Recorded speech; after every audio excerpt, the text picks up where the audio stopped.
नमो नमः। ज्ञान विविधता चैनल में आप सभी का स्वागत है, अभिनंदन है।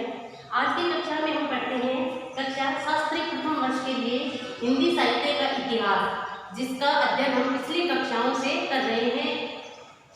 पिछली कक्षाओं में हमने हिंदी साहित्य के इतिहास के अंतर्गत है भक्ति काल का वर्णन है वो पढ़ रहे थे। हम भक्ति काल में भी हमने संत काव्य धारा, देखिए भक्ति काल के अंतर्गत भी हमने कुछ प्रवृत्तियों को देखा था, भक्तिकालीन परिस्थितियों को देखा था, सामाजिक परिस्थितियों को देखा था, उसमें राजनीतिक परिस्थितियां किस प्रकार थी, किस प्रकार से धार्मिक परिस्थितियां रही है और किस प्रकार से धर्म के नाम पर जो है वो पाखंड थे उनको हटाने के लिए एक भक्ति आंदोलन चला था। और इन सब का भक्ति आंदोलन जो चला था जिसका व्यापक स्वरूप है उसके बारे में हमने कल की कक्षा में अध्ययन किया था।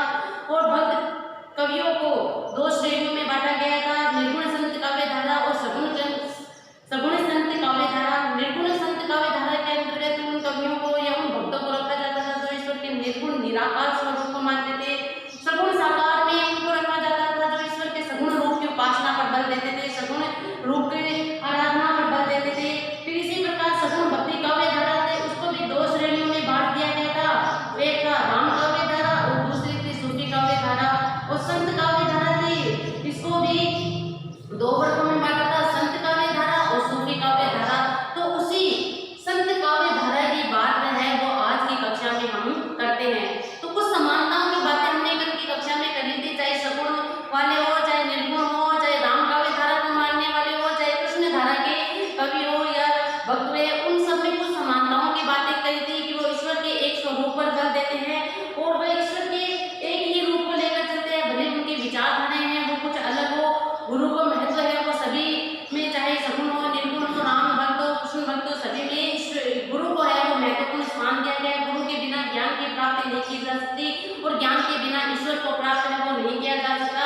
सभी धाराओं के कवि आत्मा और परमात्मा को एक मानते थे ना। तो इसी तरह से कुछ विचारों की बात हमने की थी। सभी अच्छे कर्मों की और कर्म पर बल देते थे कि अच्छे कर्मों के द्वारा है हम अपना जीवन सहज सरल सुगम है वो बना सकते हैं, ईश्वर तक पहुंचने के मार्ग पर को हम आसानी से प्राप्त कर सकते हैं। कुछ समानताएं की बातें हमने की थी। आज हम देखते हैं कि अब कुछ विचारधाराएं इनकी अलग भी थी। देखिए इसके अतिरिक्त कुछ सामान्य बातों के अतिरिक्त विभिन्न धाराओं के जो कवि हुए हैं उनमें के विचार है वो अलग अलग भी रहे हैं, जिनका संक्षेप में वर्णन है वो आज हम करते हैं। पहली आती है संत काव्य धारा। निर्गुण काव्य धारा में सबसे पहले उन संतों की श्रेणी आती है। निर्गुण काव्य धारा के अंतर्गत आता है। निर्गुण काव्य धारा के जो कवि थे उनको दो भागों में बांटा गया था, एक संत काव्य धारा थी, एक सूफी काव्य धारा थी। तो दोनों की बातें आज की कक्षा में हम करते हैं। संत काव्य धारा की बात करते हैं तो निर्गुण काव्य धारा में सबसे पहले उन संतों की श्रेणी आती है जो दक्षिण में जो आलावार संत हुए थे। कल भी मैंने आलावार संतों के बारे में बात की थी। भक्ति आंदोलन जो हुआ था जिसे दक्षिण में बढ़ावा देने में महत्वपूर्ण सहयोग किसने दिया था? आलावार संतों ने दिया था। तो दक्षिण के जो आलावार संतों से ये प्रभावित थे।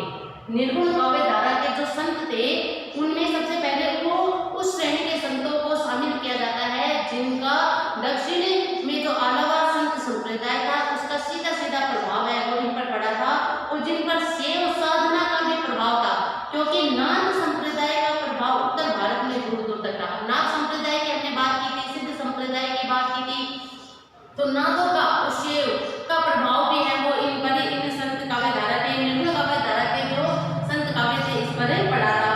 नाथ संप्रदाय तथा हठ योगियों से प्रभावित संत कवियों ने सबसे अधिक व्यक्ति के आचरण की शुद्धता पर बल दिया है। देखिए नाथ संप्रदाय का प्रभाव जिन पर था और हठ योगियों से प्रभावित जो संत कवि हुए हैं उन्होंने सबसे अधिक जोर किस बात पर दिया है? व्यक्ति के आचरण की शुद्धता पर बल दिया है।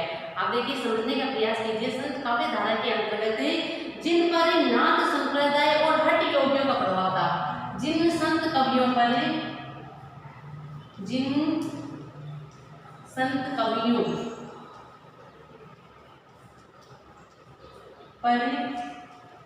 नाथ संप्रदाय वह हठ योगियों का प्रभाव था।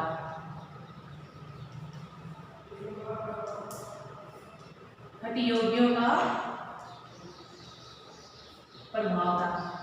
वो उन्होंने सबसे अधिक जोर है वो किस बात पर दिया? व्यक्ति की शुद्ध आचरण, कि व्यक्ति का आचरण है वो कैसा होना चाहिए, शुद्ध आचरण पर इन्होंने अधिक बल दिया था कि व्यक्ति का आचरण सर्वप्रथम है उस ईश्वर के मार्ग पर चलने के लिए, उस ईश्वर को प्राप्त करने के लिए, एक सद्गुण की प्राप्ति करने के लिए व्यक्ति का आचरण है वो कैसा होना चाहिए, शुद्ध होना चाहिए, पवित्र है वो होना चाहिए। यह इसलिए कि भारतीय समाज धर्म के जिस कर्मकांडी और पाखंडी रूप से आक्रांत था उसमें अनेक प्रकार की विसंगति आ गई थी। अब देखिए आचरण की शुद्धता पर एक बल क्यों देते थे, क्योंकि हमने कल की कक्षा में पढ़ा था, धार्मिक परिस्थितियों के अंतर्गत हमने पढ़ा था कि धर्म के नाम पर अनेक पाखंड प्रचलित हो गए थे समाज में, अनेक मूर्तियां आ गई थी, कर्मकांडीय स्वरूप और पाखंडी रूप से जो धर्म था वो भारतीय समाज, भारतीय धर्म था वो पूरी तरह से आक्रांत था और अनेक प्रकार की विसंगतियां हैं वो किसमें आ गई थी, धर्म पे आ गई थी। तो इन विसंगतियों को व्यक्ति कैसे दूर कर सकता है, अपने शुद्ध आचरण के द्वारा दूर कर सकता है। तो सर्वप्रथम उन्होंने किस बात पर दिया कि व्यक्ति का आचरण है वो कैसा होना चाहिए, शुद्ध होना चाहिए। संत कवियों ने सादा जीवन, सहज जीवन, सामूहिक जीवन, सदाचारी जीवन, परोपकारी जीवन जैसे मानवीय तत्वों पर जोर दिया। अब जो संत कवि हुए हैं, संत कवि इन्होंने सादा जीवन, सदाचारी जीवन,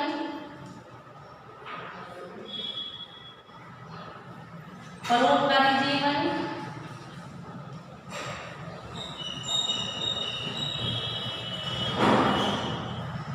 सहज जीवन, इन सब पर है वो जोर दिया है कि व्यक्ति सहज जीवन, सामूहिक जीवन, सदाचारी जीवन और सामूहिक जीवन,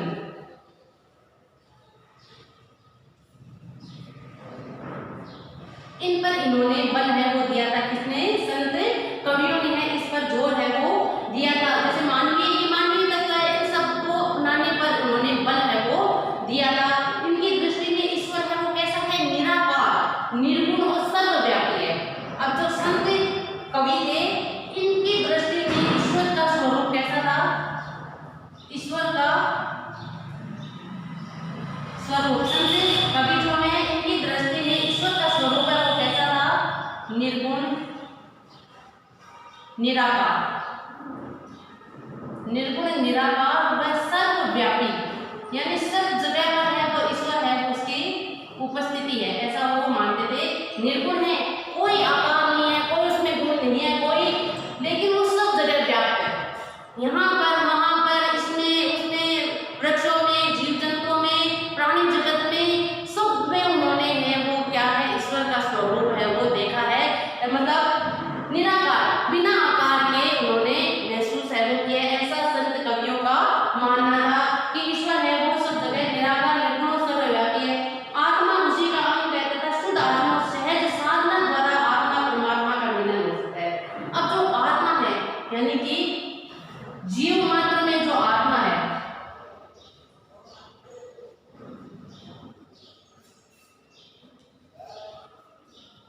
जीव जगत में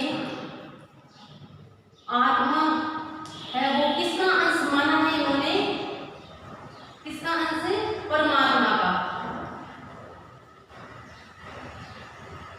परमात्मा का अंश उन्होंने माना है कि जो जीव जगत में व्याप्त जो आत्मा है वो किसका अंश है, उस परमात्मा, और किस परमात्मा का, निर्गुण निराकार परमात्मा का अंश है। और व्यक्ति अपनी शुद्ध आचरण से आत्मा और परमात्मा का मिलन है वो करवा सकता है। शुद्ध आचरण के द्वारा आत्मा व परमात्मा को एक कर सकता है, आत्मा व परमात्मा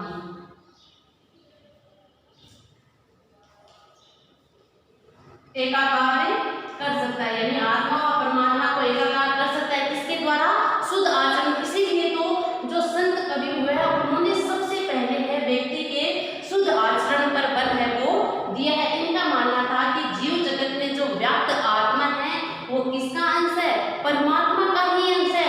और व्यक्ति इस संसार में आकर, अपने इस प्राणी जगत में आकर के अपने शुद्ध आचरण के द्वारा उस पार आत्मा और परमात्मा का मिलन है वो करवा सकता है।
कि सबसे बड़ा धर्म क्या है? मानव धर्म है, मनुष्यता है, नैतिकता है, इसको ये सबसे बड़ा धर्म मानते थे, मानव धर्म के पक्षधर थे।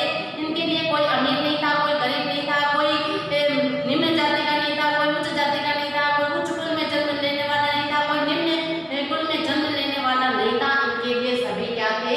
सम थे, समान थे, सभी क्या थे? समान थे। और देखिए इन्हें सभी को समान मानते। और इसमें सबसे अग्रणी नाम किसका आता है? संतों में, जो निर्गुण निराकार और सबको समभाव से देखने में सबसे अग्रणी नाम आता है कबीरदास जी का। आपने कबीर जी का जीवन है वो बहुत बार है वो पढ़ा होगा। कबीर जी निर्गुण निराकार को मानते थे, सबको समान भाव से देखते थे, कोई जातिगत भेदभाव नहीं था, कोई धर्मगत भेदभाव नहीं था, हिंदू मुसलमान किसी को नहीं मानते थे, सबको एक ईश्वर की संतान मानते थे, एक ईश्वर में विश्वास रखने वाले थे, आत्मा परमात्मा को मानते थे कि मनुष्य जीव जगत में व्याप्त जो आत्मा है किसका? परमात्मा का अंश है। और इसका इन दोनों का एकाकार है, व्यक्ति अपने शुद्ध आचरण के द्वारा कर सकते हैं, ऐसा कबीरदास जी ने कहा। और कबीरदास जी ने तो हिंदू और मुसलमान दोनों की जो धार्मिक पद्धति थी, उनकी जीवन पद्धति थी, ऊपर खुलकर विरोध किया है, बहुत कटाक्ष है वो इन्होंने किया है ना। बहुत सारी बातें इन्होंने की, हम आगे इनके बारे में और भी पढ़ेंगे। देखिए जब हम नामधारा, कृष्णधारा इनके बारे में बात करेंगे तो उस समय भी इनकी बातें हैं वो आएगी निर्गुण निराकार की। तो इनमें अपने कबीर जिन्होंने कबीर पंथ भी चलाया था, कबीर जी जिन्होंने कबीर पंथ चलाया था,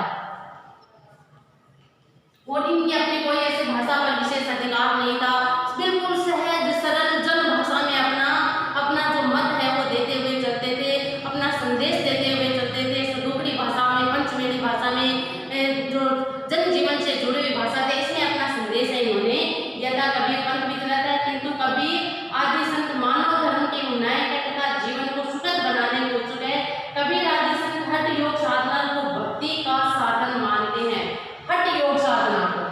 अब देखिए इन्होंने हठ योग साधना को अपनाया था और इसी को ही भक्ति का मार्ग है वो बताते हैं। हठ योग साधना को ही भक्ति का मार्ग है बताते हैं। हठ योग साधना के द्वारा ही व्यक्ति है अपनी आत्मा को परमात्मा से मिलन है वो करवा सकते हैं, ऐसा संतों की विचारधारा थी। ये संत काव्य धारा के जो कवि हुए हैं, भक्त हुए हैं, उन्होंने ऐसा माना है। तो आपको अच्छे से समझ में आ गया होगा। अब देखिए निर्गुण संत काव्य धारा के अंतर्गत हमने देखा था कि निर्गुण संत काव्य धारा किसके दो वर्गों में रखा था, एक तो संत काव्य धारा में रखा था और दूसरी थी अपनी सूफी काव्य धारा। अब सूफी काव्य संतों का तो मानना ये था आचरण की शुद्धता पर बल देते थे, सदाचारी जीवन पर बल देते थे, परोपकारी जीवन अपनाना चाहिए, सहज जीवन अपनाना चाहिए, सामूहिक जीवन अपनाना चाहिए, सरलता से जीवन अपनाना चाहिए, शुद्ध आचरण के द्वारा आगे बढ़ना चाहिए। हठ योग साधना से ईश्वर को पाया जा सकता है। आत्मा और परमात्मा में अभेद बताते हैं, उसी का ही अंश बताते हैं और व्यक्ति अपने शुद्ध आचरण के द्वारा, हठ योग साधना के द्वारा व्यक्ति उससे परमात्मा को पा सकता है। ये तो थी संत काव्य धारा। निर्गुण काव्य धारा के अंतर्गत जो दूसरा भाग आता है सूफी काव्य धारा। सूफी काव्य धारा के कवि थे, उनकी क्या विचारधारा थी वो हम पढ़ लेते हैं।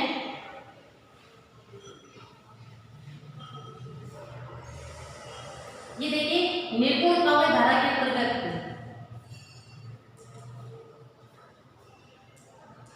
निर्गुण काव्य धारा जिसका पहला भाग आता है संत काव्य धारा और दूसरा आता है सूफी काव्य धारा।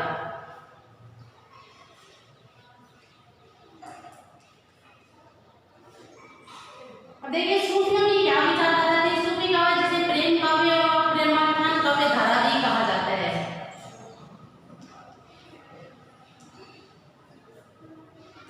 प्रेम काव्य धारा या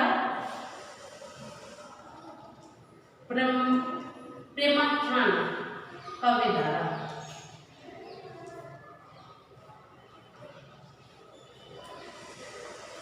प्रेमाख्यान काव्य धारा, प्रेम काव्य अथवा प्रेमाख्यान काव्य धारा। अब देखिए सूफी जो होते हैं ये तो हिंदुओं में संत होते हैं, हिंदुओं में, और सूफी होते हैं वो किसमें होते हैं? मुस्लिम होते हैं, मुस्लिमों में, मुस्लिम जो संत होते हैं।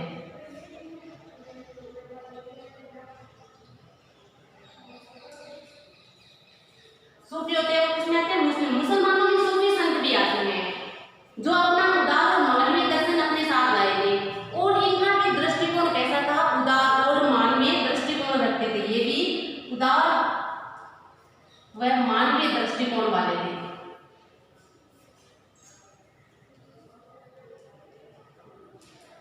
यानी कि जीव मात्र के प्रति उदारता और मानवता का धर्म है वो निभाना चाहिए, ऐसा इनका दृष्टिकोण था। उदार सूफी मन के अनुसार आत्मा पुरुष है और परमात्मा स्त्री है। अब तो सूफी काव्य धारा के जो कवि हुए हैं इन्होंने क्या माना है कि आत्मा है, उसको किस रूप में माना है, इन्होंने पुरुष के रूप में देखा है, और जो परमात्मा है उसे किस रूप में देखा है, स्त्री के रूप में देखा है। अब पुरुष है वो स्त्री को पाने के लिए हर समय लालायित रहता है, तो वही ये आत्मा है वो परमात्मा से मिलन करने के लिए हर समय बेचैन रहती है, तड़पती रहती है। पुरुष स्त्री को प्राप्त करने का प्रयास करता है, परमात्मा को प्राप्त करने का एक ही मार्ग बताया है इन्होंने, प्रेम। अब देखिए तभी तो इनका नाम पड़ा है प्रेम काव्य धारा है, प्रेमाख्यान। और इन्होंने यानी इस ये पुरुष है वो स्त्री को पाने का प्रयास करता है, अर्थात आत्मा है वो परमात्मा को पाना चाहती है।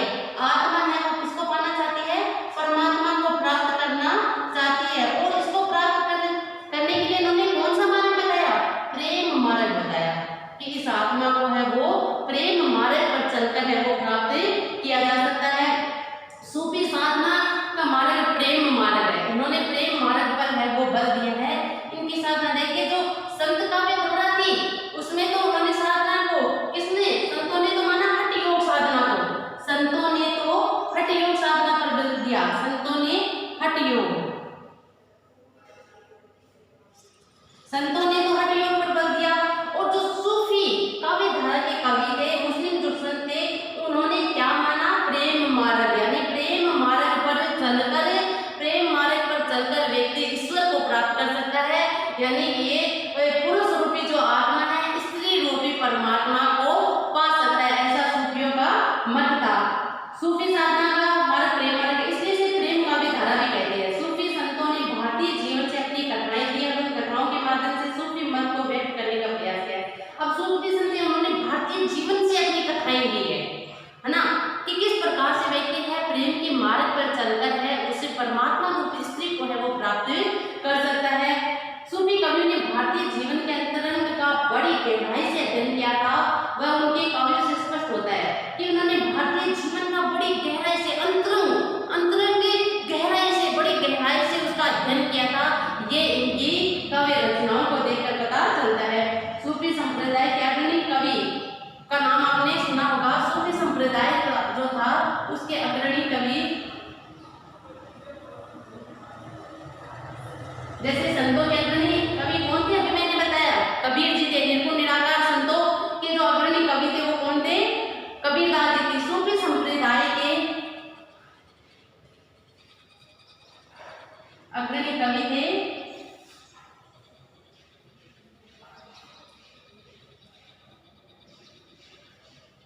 मलिक मोहम्मद जायसी। आपने नाम है जरूर सुना होगा, मलिक मोहम्मद जायसी का नाम आपने जरूर सुना होगा कि मलिक मोहम्मद जायसी थे जिन्होंने पद्मावत नामक काव्य में रत्नसेन और पद्मावती के प्रेम की कथा कही है।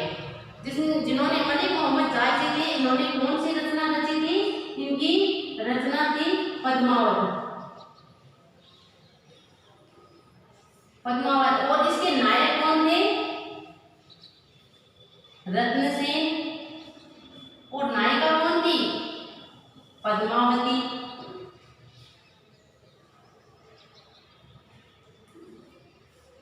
और रत्नसेन और पद्मावती के माध्यम से इन्होंने पद्मावती को तो ईश्वर और रत्नसेन को आत्मा माना है। इन्होंने पद्मावती को तो माना था परमात्मा और रत्नसेन था इसे क्या माना था, आत्मा। यानी कि रत्नसेन रूपी जो आत्मा है वो पद्मावती रूपी परमात्मा को पाने के लिए प्रयासरत है, वो दिखाया जाता है जिसमें इनकी रचना पद्मावत में दिखाया जाता है।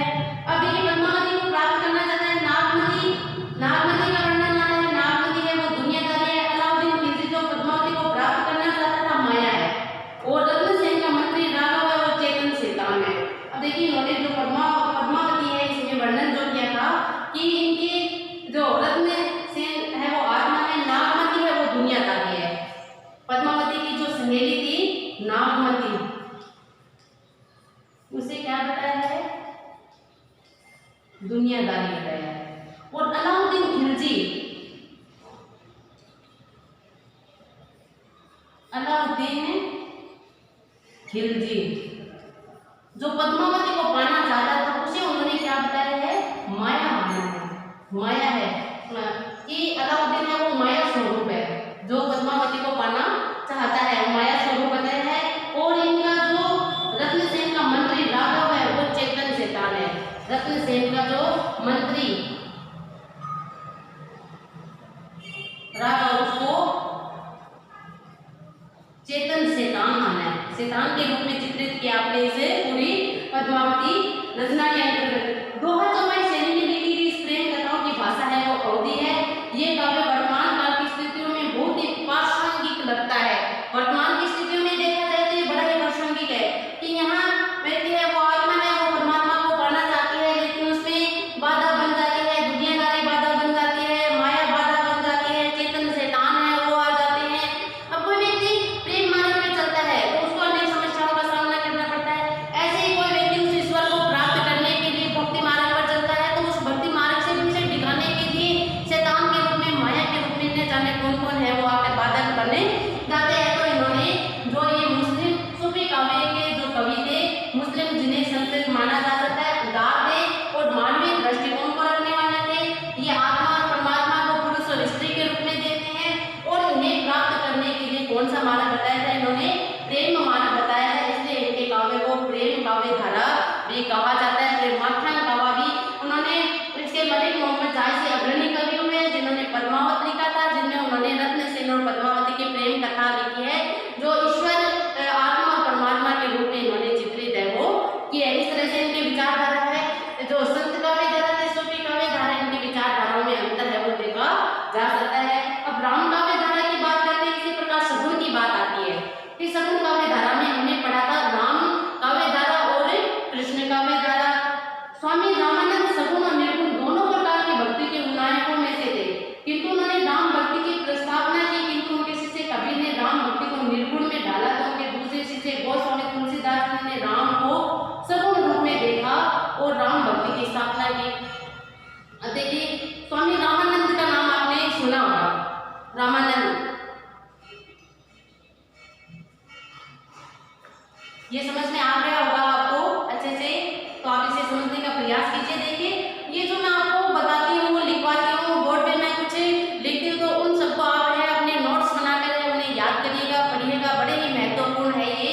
इनसे आपके 20-20 नंबर के क्वेश्चन है वो पूछे जाते हैं, तो आप इन्हें नोट्स बना सकते हैं, अच्छे से आप इन्हें याद है वो कर सकते हैं। वीडियो को देखकर आप इन्हें पढ़िए, समझिए, नोट्स बनाइए, लिखकर है उन्हें याद कीजिए, बड़े महत्वपूर्ण है ये। और आपके नहीं केवल शास्त्री प्रथम वर्ष के लिए है ये, आगे आप अगर कोई कॉम्पिटिशन एग्जाम देते हैं तो उसमें भी हिंदी विषय से संबंधित क्वेश्चन है वो आते हैं, तो इन्हीं में से आते हैं, तो आप इन्हें बड़े ध्यान से वो देखिए।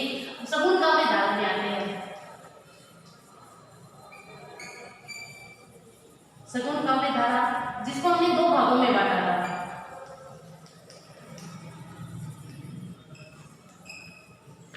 राम काव्य धारा और दूसरा था कृष्ण काव्य धारा।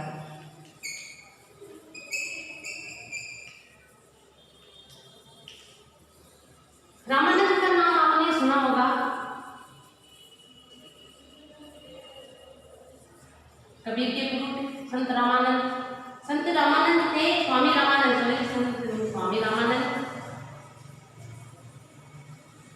स्वामी रामानंद जो कबीर के भी गुरु थे।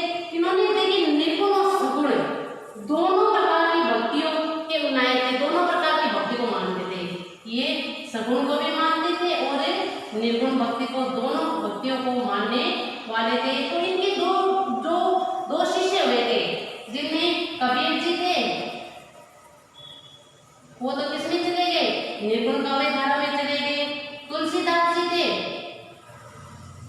उन्होंने अपने राम को है वो किस रूप में चित्रित किया?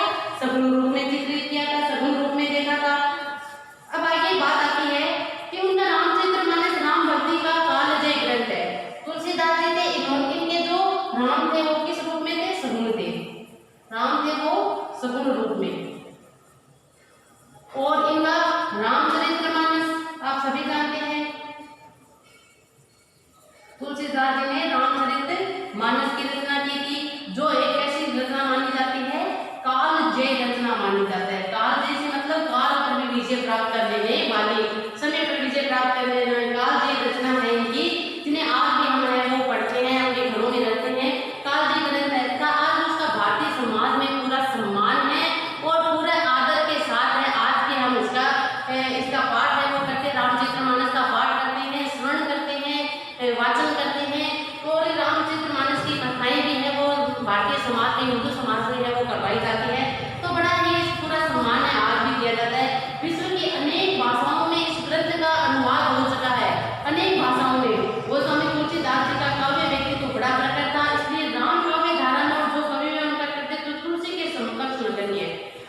कक्षाओं में कि तुलसी का जो काव्य है समन्वय की विराट चेष्टा कहलाता है। कैसे?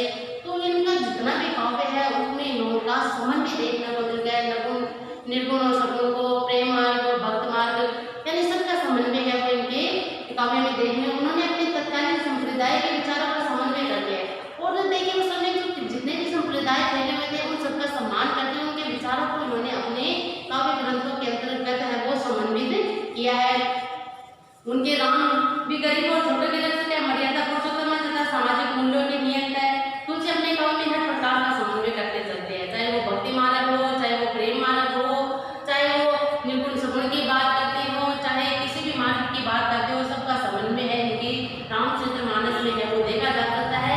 इनके प्रभु श्री राम है, गरीबों के छोटों के रक्षक कहते हैं। तुम रामचरितमानस में देखते हैं ना, कोई भेदभाव नहीं है। ये जो अपने वनवास के दौरान जाते हैं तब किरात तरकीब ये सब इनसे मिलते भेंटते हुए वो चले जाते हैं। हर प्रकार का समन्वय तुलसी जी के काव्य में देखने को मिलते हैं। अब कृष्ण काव्य धारा, राम काव्य धारा के अंतर्गत आता है कृष्ण काव्य धारा। रामानंदाचार्य से प्रभावित होकर रामानंद ने राम भक्ति को प्रचारित किया तो वल्लभाचार्य, निम्बकाचार्य, मध्वाचार्य, विष्णु स्वामी तथा महाप्रभु चैतन्य ने कृष्ण भक्ति का प्रचार किया। अब रामानुजाचार्य से प्रभावित होकर रामानंद ने, स्वामी रामानंद थे, किससे प्रभावित थे? रामानुजाचार्य।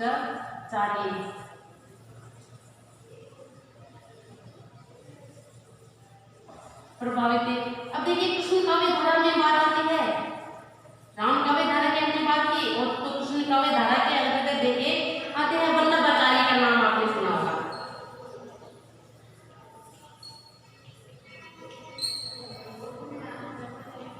वल्लभाचार्य,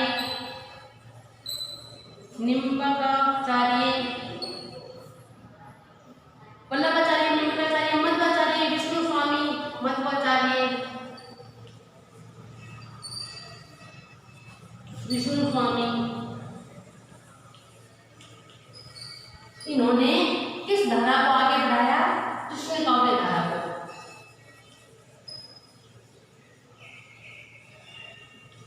इन्होंने कृष्ण काव्य धारा को है वो आगे बढ़ाया था। अब भक्ति काल में राम और कृष्ण को देव रूप में लगभग एक ही समय स्वीकृति मिली।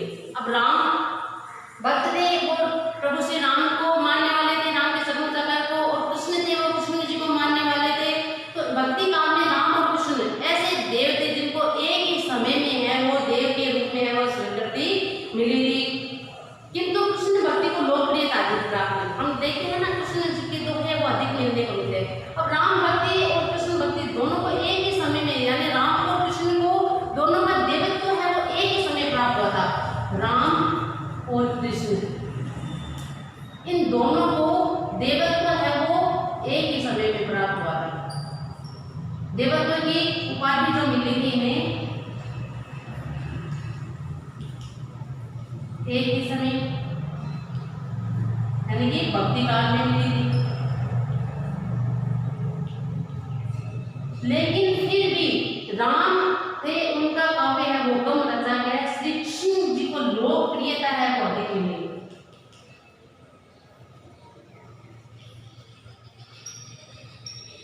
लोकप्रियता है वो किसको मिली? श्री कृष्ण को अधिक मिली। लोकप्रियता है वो किस देव को अधिक मिली? श्री कृष्ण जी को है वो अधिक लोकप्रियता प्राप्त हुई। इसका कारण यह है कि तुलसी ने राम भक्ति के जिस मर्यादित रूप को स्थापित किया उसकी तुलना में कृष्ण भक्ति का माधुर्य अधिक आकर्षित करने वाला था। अब देखिए तुलसीदास जी ने प्रभु श्री राम का वर्णन किया। अब उनके जो श्री राम थे वो कैसे थे? मर्यादा पुरुषोत्तम के रूप में उन्होंने चित्रित किया था।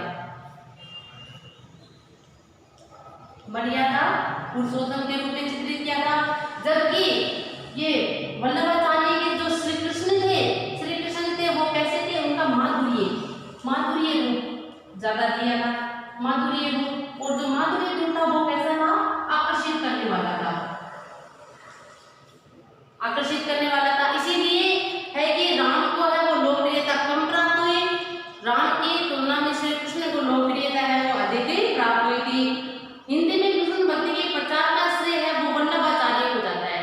हिंदी में अगर बात की जाए तो श्री कृष्ण का जो प्रचार है उसका श्रेय है वो किसको जाता है? वल्लभाचार्य जी को जाता है। कृष्ण भक्ति का प्रचार है वो किसको? वल्लभाचार्य चार्य जी को उनका श्रेय है वो मिलता है। उन्होंने भागवत पुराण के आधार पर प्रेम की स्थापना की, इसलिए राम भक्ति को दास्य भाव की और कृष्ण भक्ति को सख्य भाव की भक्ति के नाम से पुकारा जाता है। राम भक्ति को दास्य भाव यानी कि तुलसीदास जी थे, उनके राम तो उन्होंने किस रूप में होता है? दास्य भक्ति। कहते हैं ना अपने आप को तुलसी जी ने श्री राम का दास माना है। और जो वल्लभाचार्य थे उन्होंने श्री कृष्ण की भक्ति को किस प्रकार से बताया है? सख्य भाव की।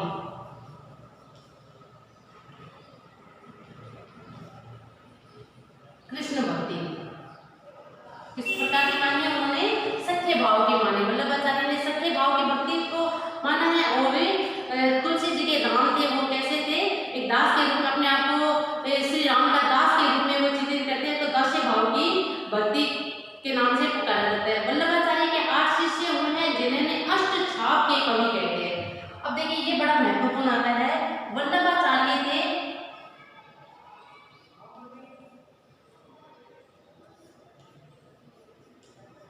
वल्लभाचार्य के 8 शिष्य हुए जिन्हें अष्ट छाप के कवि कहते हैं। बड़े ही महत्वपूर्ण है ये अष्ट छाप के कवि। आपके प्रश्न भी आ सकता है कि अष्ट छाप के कवि है वो कौन कौन से? अष्ट छाप के कवि कहलाते हैं जिसमें आता है सूरदास, नंददास, सूरदास, नंददास, कृष्णदास, मलुकदास,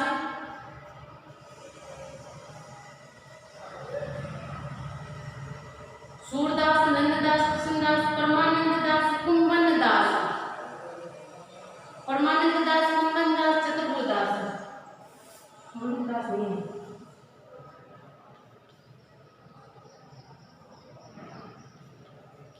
कुंभनदास,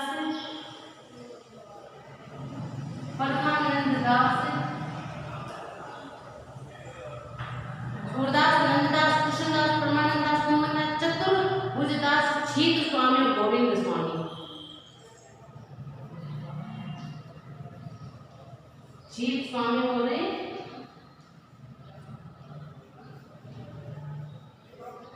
गोविंद स्वामी, ये अपने अष्ट छाप के कवि हैं वो कहलाते हैं। देखिए आज की कक्षा में हमने भक्ति काल के दौरान है वो धाराओं की बात की, निर्गुण धाराओं की बात की। निर्गुण धारा में जिसे 2 भागों में बांटा था, निर्गुण काव्य धारा थी, इसे 2 भागों में बांटा था हमने। कौन कौन से? एक तो संत काव्य धारा, एक सूफी काव्य धारा। फिर आते हैं अपने सगुण की बात करते हैं। सगुण काव्य धारा को भी 2 भागों में बांटा था, राम काव्य धारा और कृष्ण काव्य धारा।